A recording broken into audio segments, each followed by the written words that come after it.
Assalamualaikum warahmatullahi wabarakatuh. Salam hormat kepada yang saya hormati Bapak dosen Bapak Ahmad Farhan SPD MPD. Perkenalkan, saya Riksa Akila Marakiki dengan NIM 250102262, mahasiswa dari program studi teknologi pendidikan dari Universitas Negeri Semarang. Pada kesempatan kali ini, saya akan mempresentasikan hasil kajian saya dalam bentuk video individu untuk ujian tengah semester dengan tema analisis kritis teknologi pendidikan, teori, prinsip, dan penerapan dalam pembelajaran abad 21. Kita hidup di era yang oleh para ahli disebut the age of exponential learning, di mana perkembangan teknologi melebihi kecepatan adaptasi manusia. Teknologi kini bukan hanya alat bantu, melainkan ruang belajar itu sendiri. Namun, pertanyaan penting muncul, apakah teknologi otomatis membuat pembelajaran menjadi lebih baik? Disinilah teknologi pendidikan hadir sebagai bidang ilmu yang tidak hanya membahas alat, tetapi juga nilai, teori, dan praktik etis dalam proses belajar mengajar. Dalam video ini, saya akan menguraikan 3 aspek utama. Yang pertama, analisis definisi teknologi pendidikan dari perspektif historis dan filosofis. Dan yang kedua, penerapan prinsip rating, using, dan managing dengan kajian etika profesional. Yang ketiga, hubungan antara teknologi dan pendidikan sebagai landasan berpikir dalam pembelajaran abad 21. Yang pertama, analisis definisi teknologi pendidikan. Teknologi pendidikan sering disalahpahami hanya sebatas penggunaan komputer, aplikasi, atau internet di kelas. Padahal secara ilmiah ia jauh lebih kompleks, mencakup proses, teori, sistem, dan etika dalam menciptakan pengalaman belajar yang bermakna. Menurut AECT, Association for Educational Communication and Technology, tahun 1977, teknologi pendidikan diartikan sebagai a complex integrated process involving people, procedure, ideas, device, and organization for analyzing problem and devising, implementing, evaluating, and managing solution to those problem. Definisi ini menyoroti teknologi pendidikan sebagai proses sistemik.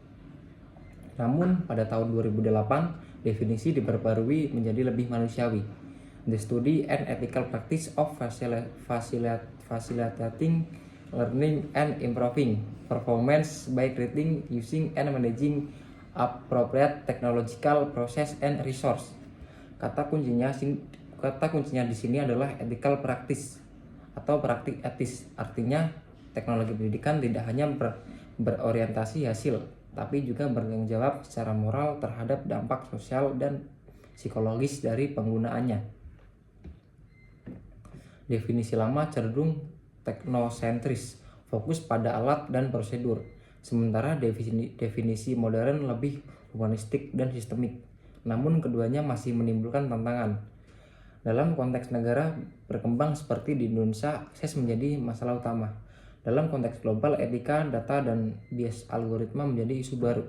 Contoh nyata, selama pandemi COVID-19, lebih dari 68% siswa Indonesia mengalami kendala akses pembelajaran daring.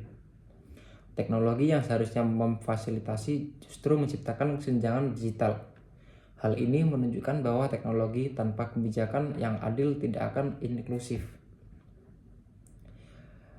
Dari sisi teori belajar, teknologi pendidikan berakar pada yang pertama ada behaviorisme atau penggunaan media untuk memperkuat respon belajar, misalnya drill and practice.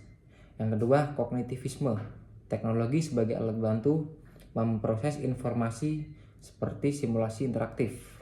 Yang ketiga, konstruktivisme, teknologi sebagai sarana membangun pengetahuan melalui eksplorasi. Dan yang terakhir, konektivisme, belajar melalui jaringan digital dan koneksi sosial. Artinya, teknologi pendidikan bukan hanya tentang alat yang digunakan guru, melainkan tentang bagaimana teknologi membentuk cara berpikir dan berinteraksi di siswa dengan dunia.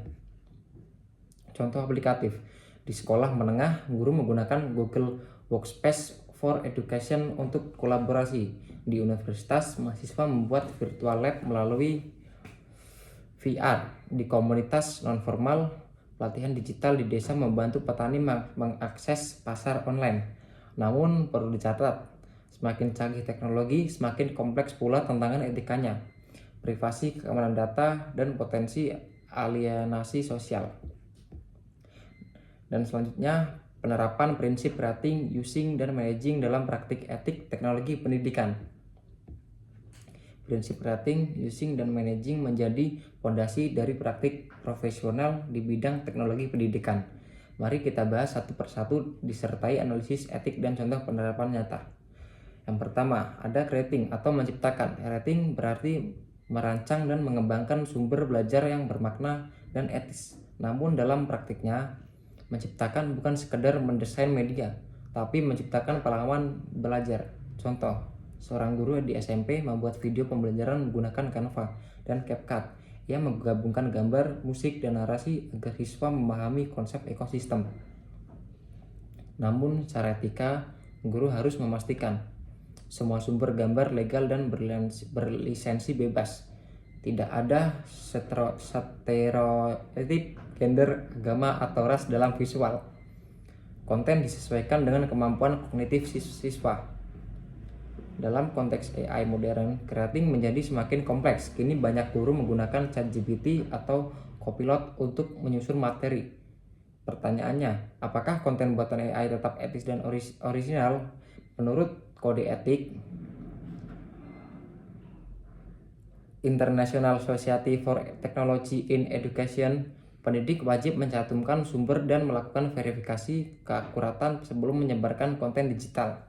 Kritiknya, teknologi memudahkan kreativitas tapi juga beresiko mematikan sense of originality. Karena itu, pendidik harus menjadi kreator yang reflektif, bukan hanya pengguna alat. Yang kedua, ada using atau menggunakan. Prinsip using berarti pemanfaatan teknologi secara efektif dan bertanggung jawab. Namun di era digital, penggunaan teknologi menuntut kecerdasan etis, ethical intelligence. Beberapa prinsip penting menurut UNESCO.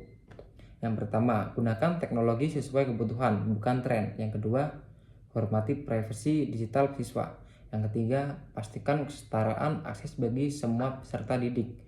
Yang keempat, hindari ketergantungan berlebihan pada perangkat. Contoh situasi nyata. Dalam pembelajaran daring, guru harus memastikan kamera siswa tidak diwajibkan menyala jika menimbulkan ketidaknyamanan. Yang kedua, penggunaan AI assessment tools seperti Turnitin atau Gradescope perlu transparansi agar tidak menciptakan ketidakadilan. Kritik. Kadang guru merasa menggunakan teknologi berarti sekedar menampilkan PowerPoint, padahal using menurut integrasi pedagogis bagaimana media digunakan untuk meningkatkan interaksi dan pemahaman, bukan sekedar presentasi visual. Yang ketiga, ada managing atau mengelola. Managing mencakup pengelolaan sumber daya teknologi, infrastruktur digital, hingga kebijakan sosial. Aspek ini sering diabaikan padahal justru menentukan keberlanjutan inovasi.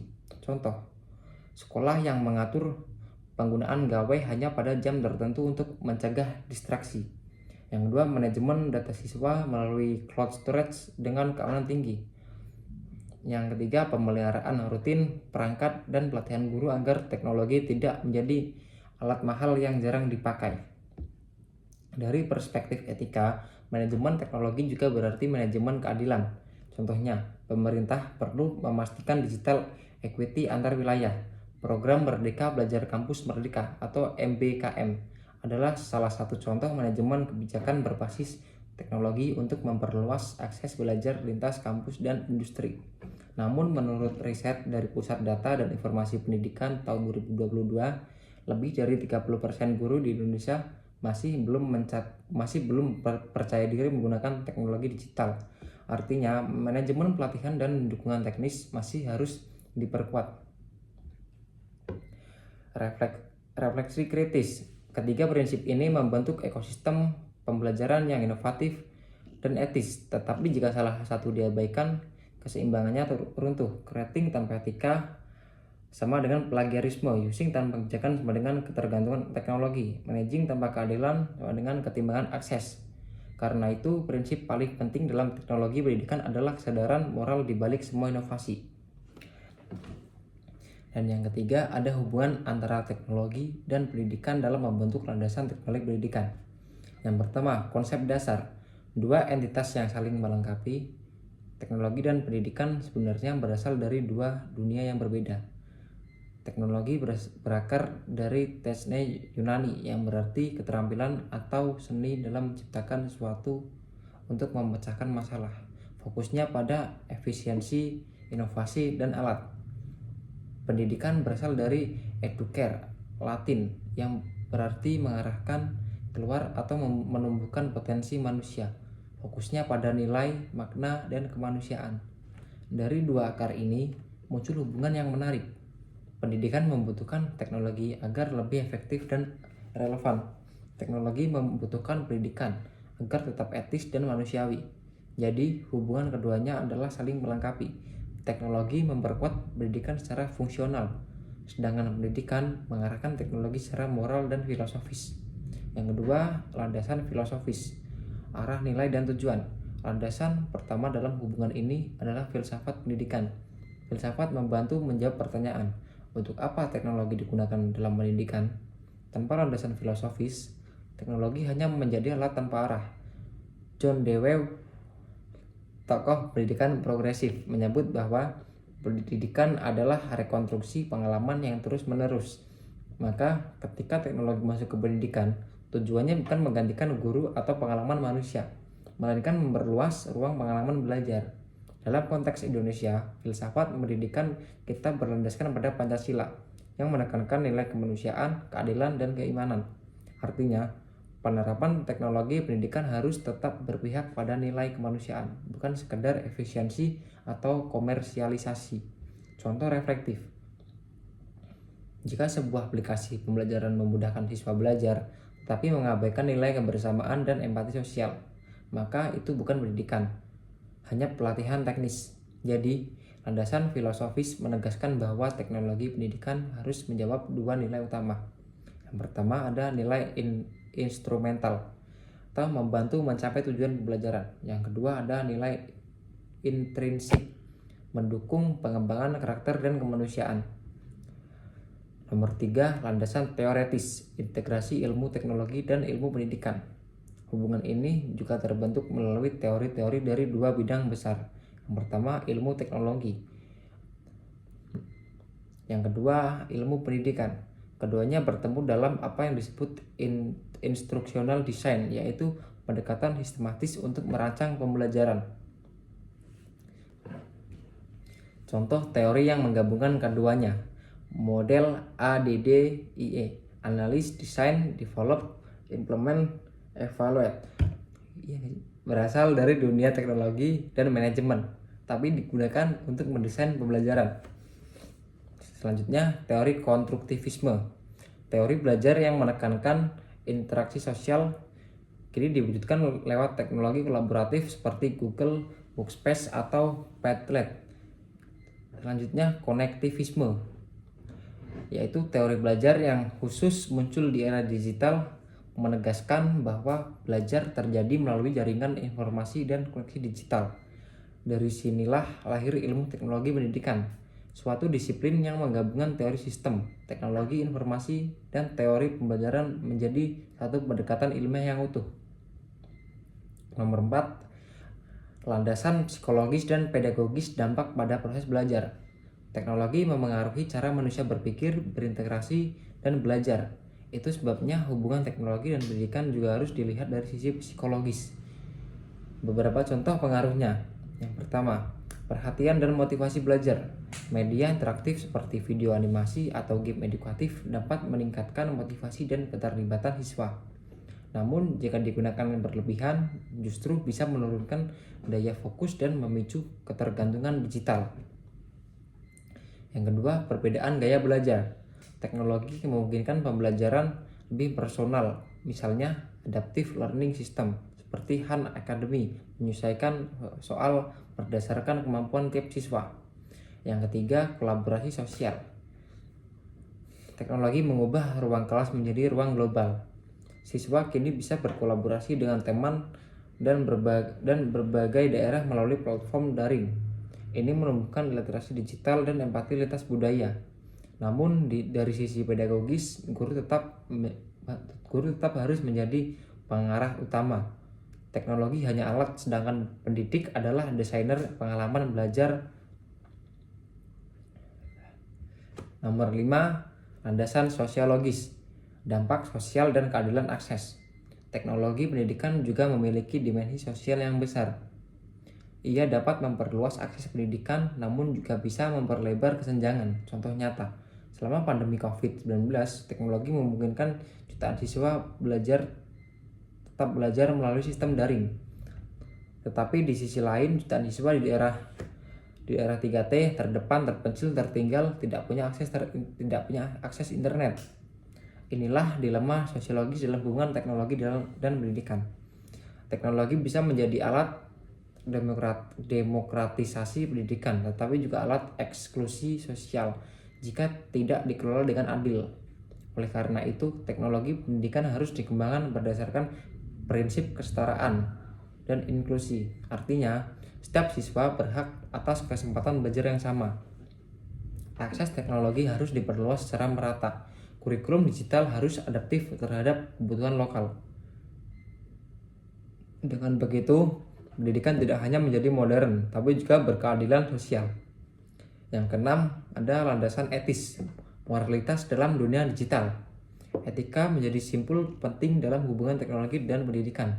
Tanpa etika, teknologi bisa mengancam privasi, kebebasan berpikir, bahkan hak asasi manusia. Karena itu, teknologi pendidikan modern harus tunduk pada prinsip.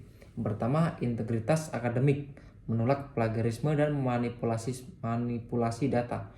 Yang kedua, transparansi digital, itu siswa tahu bagaimana datanya digunakan. Yang ketiga, tanggung jawab sosial. Teknologi digunakan untuk memberdayakan, bukan mendominasi. Misalnya, ketika sekolah menggunakan learning analytics untuk memantau kinerja siswa, mereka harus memperlakukannya secara transparan, bukan mengontrol secara berlebihan. Pendidikan yang berlandaskan etika teknologi akan membentuk generasi yang bukan hanya cerdas digital, tapi juga bijak digital. Yang ketujuh, landasan praktis, penerapan nyata dalam pembelajaran abad ke-21. Hubungan antara teknologi dan pendidikan menemukan bentuk konkret dalam praktik pembelajaran abad ke-21. 4. Kompetensi utama 4C menjadi tolok ukur penerapannya. Yang pertama, ada critical thinking. Teknologi membantu siswa menganalisis informasi dan berpikir reflektif. Yang kedua, creativity, yaitu siswa menciptakan karya digital, aplikasi, atau media belajar sendiri. Yang ketiga, collaboration, platform daring memfasilitasi kerja tim lintas wilayah. Yang keempat, communication, siswa belajar berkomunikasi efektif melalui media digital.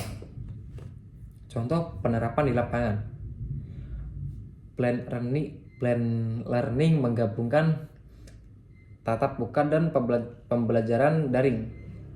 Flip classroom, siswa mempelajari materi di rumah lewat video, lalu berdiskusi di kelas. Gamification, sistem poin dan badge dalam pembelajaran untuk meningkatkan motivasi. Project based learning berbasis digital, siswa membuat proyek nyata dengan dukungan teknologi.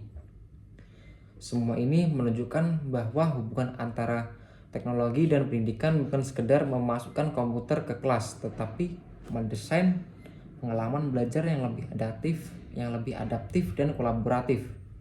Yang 8, landasan kebijakan, dukungan sistemik. Hubungan teknologi dan pendidikan juga diperkuat melalui kebijakan pemerintah. Di Indonesia, contohnya, Merdeka Belajar dan kurikulum Merdeka menekankan kemandirian belajar yang sangat cocok dengan pendekatan teknologi pendidikan. Transformasi digital pendidikan tahun 2022 sampai tahun 2025 dari Kemendikbudristek mendorong integrasi teknologi di semua jenjang dengan prinsip inovatif, inklusif, dan berkelanjutan. Namun, implementasi kebijakan ini harus diikuti peningkatan kapasitas guru, infrastruktur digital, dan pengawasan etika penggunaan teknologi di sekolah. Yang ke-9, sintesis akhir atau simbiosis antara nilai dan inovasi. Dari seluruh pembahasan dapat disimpulkan bahwa pendidikan memberi nilai dan arah bagi teknologi, menentukan apa yang pantas, bermanfaat, dan manusiawi. Teknologi memperkuat daya jangkau dan efektivitas pendidikan, membuka peluang belajar tanpa batas waktu dan ruang. Maka hubungan antara teknologi dan pendidikan bersifat simbiosis mutualistik. Pendidikan tanpa teknologi akan tertinggal, tetapi teknologi tanpa pendidikan akan kehilangan arah moral. Inilah yang menjadi landasan utama teknologi pendidikan, perpaduan antara inovasi ilmiah dan nilai-nilai kemanusiaan. Dari seluruh pembahasan dapat disimpulkan bahwa yang pertama, teknologi pendidikan adalah ilmu yang memadukan teori, praktik, dan etika untuk memfasilitasi pembelajaran yang efektif, efisien, dan manusiawi. Yang kedua, 3 prinsip utama creating, using, dan managing menjadi pedoman profesional yang harus dijalankan dengan kesadaran moral dan tanggung jawab sosial. Yang ketiga, hubungan antara teknologi dan pendidikan bersifat simbiosis, yaitu teknologi memperluas kemampuan pendidikan, sedangkan pendidikan memberi arah etis bagi teknologi. Sebagai mahasiswa teknologi pendidikan, saya percaya bahwa tugas kita bukan hanya menjadi pengguna teknologi, tapi juga pengarah perubahan. Kita harus memastikan bahwa setiap inovasi teknologi di ruang kelas membawa manusia lebih dekat pada pengetahuan, bukan sekedar pada layar. Seperti kata Paulo, pendidikan sejati adalah upaya memanusiakan manusia. Dan seperti kata Einstein, teknologi hanyalah alat dalam mengajar, guru yang memiliki hati adalah segalanya. Terima kasih atas perhatian Bapak dosen. Terima kasih Terima kasih atas perhatian Bapak dosen. Semoga pemaparan ini dapat menjadi refleksi bahwa teknologi pendidikan bukan hanya soal kemajuan digital, tetapi juga soal masa depan kemanusiaan. Wassalamualaikum warahmatullahi wabarakatuh.